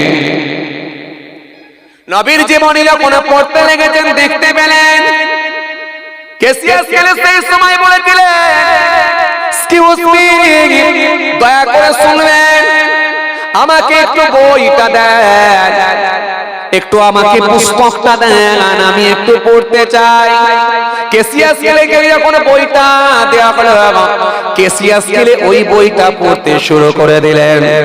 বইটা যখন পড়তে লাগলেন, পড়তে পড়তে পড়তে পড়তে এমন একটা জায়গায় গেলেন রাসূল সাল্লাল্লাহু আলাইহি ওয়াসাল্লাম যেখানে বলেছেন এই পৃথিবীর জমিনে সাদা চামড়া কালো চামড়ার মধ্যে কোনো ভেদাভেদ নাই। এই পৃথিবীর জমিনে সাদা চামড়া কালো চামড়ার মধ্যে কোনো তফাৎ নাই। এই পৃথিবীর জমিনে উঁচু বংশ নিচু বংশের মধ্যে কোনো তফাৎ নাই। নবীর জীবনী পড়তে পড়তে গোরাবুল আরবের কথা যখন তিনি পেয়ে গেলেন, মদিনার বিশ্ব সুন্দরী চুঙ্গে নবী সাল্লাল্লাহু আলাইহি ওয়াসাল্লাম পত্র লিখে দিয়েছিলেন, চিঠি লিখে দিয়েছিলেন। এই ঘটনাটা যখন তিনি পড়তে লেগেছেন, তিনার গায়ের লোমটা দাঁড়িয়ে গেল। কি দেখছি আমি, কি দেখছি আমি, কি দেখছি আমি। আর ইনি যদি আখিরি নবী না হবেন তো হবেন তাকে, ইনি যদি রাসূল না হবেন তো হবেন তাকে, ইনি যদি মানব দরদি হবেন না তো কে হবে। এইজন্য নবী বলেছেন, আনা খাতিমুন নাবিয়্যিন লা নাবিয়্যা বাদি, আমি হলাম জগতের শেষ নবী, আমার পরে আর কোনো নবী আসবে না। মুহাম্মদ সাল্লাল্লাহু আলাইহি ওয়াসাল্লাম has been the most practical and most successful of all prophets। সেই নবীর শান আল্লাহ তো বাড়িয়েছে, কোরআন স্পষ্ট ঘোষণা দিয়েছে, ইয়া আইয়ুহাল্লাযীনা আমানুস্তাজিবু লিল্লাহি ওয়া লিরাসূলি ইযা দাআকুম, ইয়া আইয়ুহাল্লাযীনা আমানু লা তারফাউ আসওয়াতাকুম ফাওকা সাওতিন নবী, মা আতাকুম রাসূল ফাখুযুহু ওয়া মা নাহাকুম আনহু ফান্তাহু। কোরআনে এক জায়গায় নয়, একাধিক জায়গায় আল্লাহ আয়াত দিয়ে দিয়েছেন। সেই হাবিবুল্লাহ যদি আখিরি নবী না হবে তো কে নবী হবে। আমি কালো চামড়ার মানুষ হতে পারি, কিন্তু এত বড় একজন বক্সার হওয়া সত্ত্বেও সাদা চামড়ার মানুষগুলো আমাকে ঘৃণা করে, সাদা চামড়ার মানুষগুলোকে আমাকে নেগলেক্ট করে, সাদা চামড়ার মানুষগুলো আমাকে ইনকার করে, আমাকে দেখতে পারে না, আমাকে দেখলে না। কিন্তু রাসূলুল্লাহ তো বলেছেন সাদা চামড়া কালো চামড়ার মধ্যে কোনো তফাৎ নাই। সুতরাং ইনি নবী না হবেন তো কি নবী, কে নবী হবে।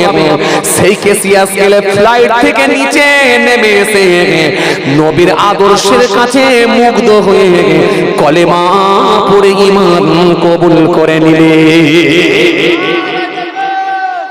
আল্লাহু আকবার, আল্লাহু আকবার। নবীর আদর্শের কাছে মুগ্ধ।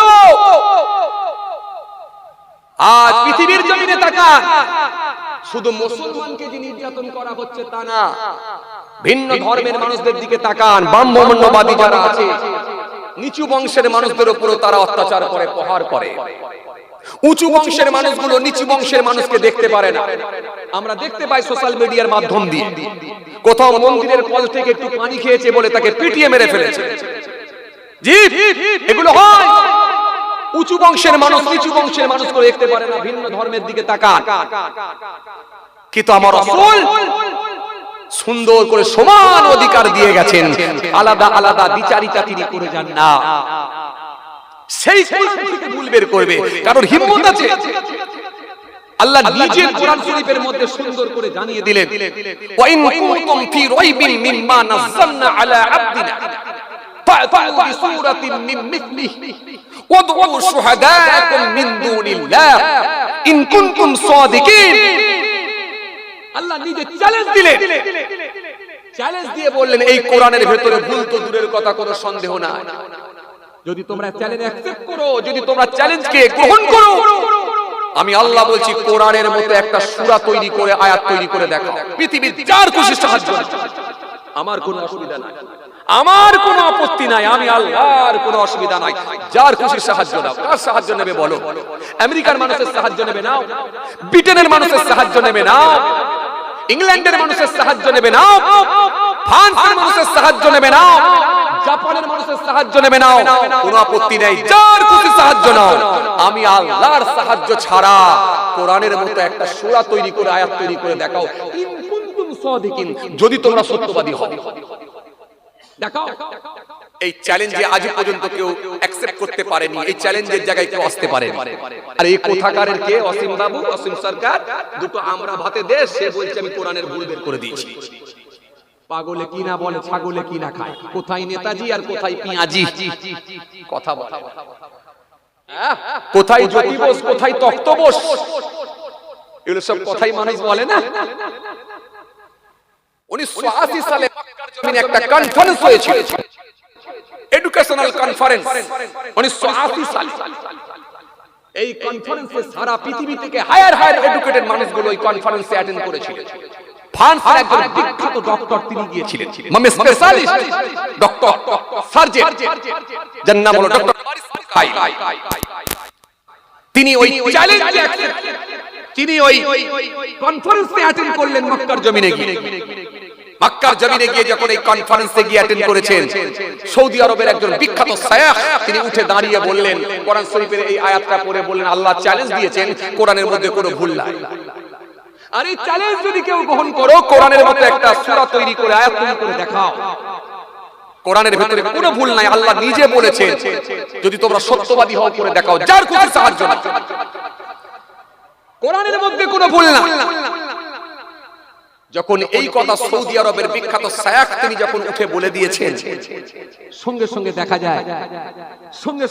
যায় ডক্টর মারিস বুকাইল সেই সময় মনে মনে ভাবলেন, কি বলে, ১৫০০ বছর আগেকার গ্রন্থ কিতাব, একটা ওল্ড পুস্তক কিতাব, তার ভেতরে বলে নাকি ভুল নাই।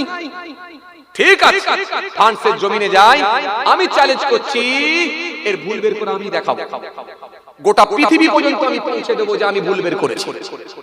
চ্যালেঞ্জে অ্যাকসেপ্ট করলেন, করে ফ্রান্সের জমিনে চলে এলেন। ফ্রান্সের জমিনে যখন তিনি চলে এলেন, ফ্রান্সের জমিনে এসে কোরআন শরীফ সংগ্রহ করলেন। কোরআন শরীফ যখন সংগ্রহ করলেন, আর এই কোরআন শরীফ সংগ্রহ করে যখন তিনি পড়বেন বলে মনস্থির করেছেন, কিন্তু কোরআনের ভাষা হলো আরবি। জোরে বলবেন না। এই জন্য আল্লাহ নবী সুন্দর করে বললেন, 3 কারণে তোমরা আরবির গুরুত্ব দাও, 3 কারণে তোমরা আরবির প্রাধান্য দাও। আমি রাসূল বলছি, 1 নম্বর হলো আমি রাসূলুল্লাহ, আমার জবানের ভাষা হলো আরবি। জোরে বলবেন না, খুশি মনে বলবেন না। হ্যাঁ, আমি নবী বলি আমার ভাষা হলো আরবি, আমার জবানের ভাষা হলো আরবি। আর দ্বিতীয় নাম্বার হলো, 2 নাম্বার হলো আল্লাহর কোরআনের ভাষা হলো আরবি, আল্লাহর কোরআনের ভাষা হলো আরবি। তৃতীয় নাম্বার 3 নাম্বার হলো, তৃতীয় নাম্বার হলো মানুষ যখন মারা যাবার পর থেকে নিয়ে জান্নাত পর্যন্ত ভাষা একটাই চলে, সেটা হলো আরবি।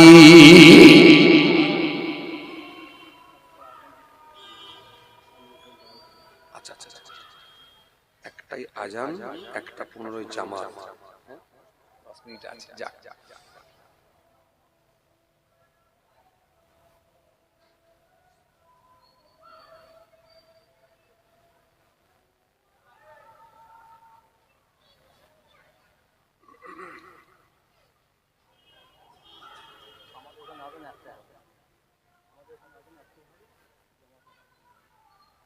আজান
একটাই আজান হবে, 1:15 জামাত হবে। আসেন, যে কথা বলছিলাম, জি যে কথা বলছিলাম, অল্প সময় 1:15 জামাত হবে, তারপরে 1:30টার সময় ভাইজান আসবেন ইনশাআল্লাহ, আখিরি মানাজাত করবেন। চিন্তিত হওয়ার কোনো কারণ নাই। আলহামদুলিল্লাহ, এই মাহফিলে প্রচুর মানুষের সমাগম হয়। আলহামদুলিল্লাহ। চলেন, আমি যেটুকু বলছিলাম এটুকু বলি, সংক্ষেপ করে দেবো। আজকের আলোচনার বিষয়বস্তু যেটা ছিল যে আপনাকে ইমানদার মুত্তাকি হতে হবে। অনেক ঝড়ঝাপটা আপনার উপরে আসবে, তারপরও কিন্তু ঈমানকে আপনি বিনষ্ট করতে পারবেন না। ঈমানকে আপনি শেষ করতে পারবেন। মুত্তাকি লোক যদি আপনি হয়ে যেতে পারেন, আল্লাহর সঙ্গে কানেক্ট সম্পর্ক আপনার হয়ে যাবে। আমি এই সূরা বাকারা থেকে কিছুটা আয়াত তুলে ধরে আপনার সামনে কিছু আলোচনা করছিলাম। আলহামদুলিল্লাহ, হয়ে গেল প্রায় 2 ঘন্টার কাছাকাছি হয়ে গেল অল্প সময়ে। যাই হোক, যে কথা বোঝাতে চাইছিলাম, এই কোরআন শরীফের কেউ ভুল বের করতে পারে না। ও ভাই যায়রা, জওয়ান জামাকেরা, ও আমার মুরব্বিয়ানেরা, বাবা রাসূল রেখে ফ্রান্সের বিখ্যাত সার্জি ফ্রান্সে জমিনে ফিরে এলেন। ফ্রান্সের জমিনে ফিরে এসে তিনি একটা কোরআন শরীফ সংগ্রহ করলেন। কোরআনের ভুল আমি বের করব, কিন্তু কোরআন শরীফটা খুলে দেখলেন কোরআনের ভাষাগুলো আরবি। এজন্য রাসূলুল্লাহ বললেন, 3 কারণে তোমরা আরবির গুরুত্ব দাও, 3 কারণে তোমরা আরবির প্রাধান্য দাও। 1 নাম্বার হলো আমি রাসূলুল্লাহ আমার জবানের ভাষা হলো আরবি। 2 নাম্বার হলো 2 নাম্বার হলো আল্লাহর কোরআনের ভাষা হলো আরবি। আর 3 নাম্বার হলো মানুষ যখন মারা যায়, কবরে যাওয়ার পরে একটাই ভাষা চলে, সেটা হলো আরবি। জান্নাত হাসর সব জায়গায় একটাই ভাষা, সেটা হলো আরবি। কিন্তু আমরা কোন ভাষার গুরুত্ব বেশি দিই? আমরা পৃথিবীর জমিনে কোন ভাষার গুরুত্ব বেশি দিই? জোরে বলো, জোরে বলো। ইংরেজি ভাষা। তোমার ইংরেজি ম্যান কতদিন থাকবে? নিঃশ্বাস যতক্ষণ থাকবে, কাজে ততক্ষণ লাগবে। কিন্তু তোমার আরবি পড়নেওয়ালা একটা কোরআন শরীফ হাফেজ হয়েছে, একটা তোমার হাফেজ হয়েছে, একটা আলেম হয়েছে, এটা কতদিন কাজে লাগবে? শুধু মৃত্যু পর্যন্ত না, কবরে যাওয়ার পরেও কাজে লাগবে। কারণ রাসূলুল্লাহ বলেছেন 7টা সাদকায়ে জারিয়ার কাজ আছে। সাবউন তাজরিলুল আবদি বা'দা মাউতিহি ওয়া হুয়া ফি কবরিহি, মান আল্লামা ইলমাহু আও কারা নাহরান আও হাফারা বীরাহু আও গারাসা নাখলাহু আও বানা মাসজিদাহু আও ওয়ারসা মাসহাফান আও তারাকা ওয়ালাদাহু ইস্তাগফিরু লাহু বা'দা মাউতিহি। আল্লাহ নাই বলে 7টা সাদকায়ে জারিয়ার কাজ আছে। পৃথিবীর জমিনে যদি কেউ একটা করে যেতে পারে, কবরে পড়ে পড়ে সওয়াব জারি থাকে। তার ভেতরে নবী প্রথমেই বললেন, মান আল্লামা ইলমাহু, যে ব্যক্তি ইলম শিক্ষা করেছে আর অপরকে শিখিয়ে দিয়েছে, ওই আলেমটা ওই হাফেজটা কবরে যাবে, কবরে পড়ে পড়ে আল্লাহ তার কাছে সওয়াব জারি রাখবে। জোরে বলতে পারেন না? আজকে যে মাদ্রাসায় এসেছেন আপনারা, জলসা, এখানে হাফেজ তৈরি হয়, তাই তো? আলেম তৈরি হয়। তোমার ইংরেজি ম্যান কতদিন? নিঃশ্বাস যতদিন, ইংরেজি ম্যান ততদিন। কিন্তু তোমার হাফেজ ছাত্রটা, হাফেজ ছেলেটা, হাফেজ পোতাটা কতদিন? এটা কবরও কাজে লাগবে, হাসরেও কাজে লাগবে। কিয়ামতের ময়দানে আমার আল্লাহ 10 জনকে সুপারিশ করে জান্নাতে নিয়ে যাবার অনুমতি দেবেন। ও হাফেজে কোরআন, কোরআনে হাফেজ, আজকে তুমি বলো বলো বলো বলো, কাকে তুমি ভালোবাসো, কাকে জান্নাতে নিয়ে যেতে চাও? ওই 10 জন সুপারিশ করবে পরিবারের ভেতর থেকে। ওই হাফেজে কোরআনটা সেই সময় বলবে, আল্লাহ আমার বাপ, আল্লাহ আমার দাদু, আল্লাহ আমার নানা, আমার নানি, আল্লাহ আমার দাদা, আমার দাদি, আমার ভাই, বাছাই করে করে 10 জনকে আল্লাহর জান্নাতে নিয়ে যেতে পারবে। ইংরেজি পড়ুন, আমি আপত্তি করি না, ইসলাম আপত্তি করে না, কিন্তু তা বলে কোরআন ভুলে নয়। যার ভেতরে কোরআন নাই ওই দেহটার কোনো দাম নাই, বডিটার কোনো দাম নাই। সিম কার্ড বিহীন মোবাইলের যেমন কোনো মূল্য নাই, সিম কার্ড ছাড়া মোবাইল যেমন চলে না, অচল, দেহে কোরআন ছাড়া ওই বডিটা অচল, কোনো মূল্য নাই আল্লাহর দ্বারা। এখানে আপনার বিরাট মূল্য, বিশাল পয়সাওয়ালা লোক, আপনাকে দেখলে লোক দাঁড়িয়ে পড়বে, কথা বলে না।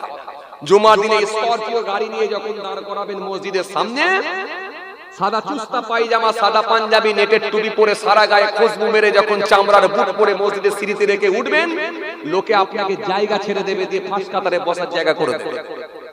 কিন্তু আল্লাহর দরবারে কোনো মূল্য। বুড়ো বয়সেও কোরআন পড়া শিখে নেয়, সুযোগ আল্লাহ করে দিয়েছে, পাশে মাদ্রাসা আছে, বুড়ো বয়সেও কোরআন শরীফ পড়া শিখে নেয়। চায়ের দোকানে বসে কোনো লাভ নাই, আল্লাহর কাছে মাফ চাইবেন, আল্লাহ ছোটবেলায় শিখতে পারিনি, বুড়ো বয়সে শিখছি, ভুল ত্রুটি তুমি ক্ষমা করো। বৃদ্ধ বয়সেও শেখেন, ইনশাআল্লাহ কাজে লাগবে। কোরআনটা বুকে করে নিয়ে যান কবরে। চলেন, যে কথা বলতে বলতে আমি ছেড়ে চলে এলাম, কি বলছিলাম জানো? মরিস মুকাইলের কথা বলছিলাম। হ্যাঁ, তিনি কোরআন শরীফ খুলে দেখলেন, কোরআনের ভাষা হলো আরবি। হতভম্ব হয়ে গেলেন, কোরআনের ভাষা আরবি, পড়বো কি করে?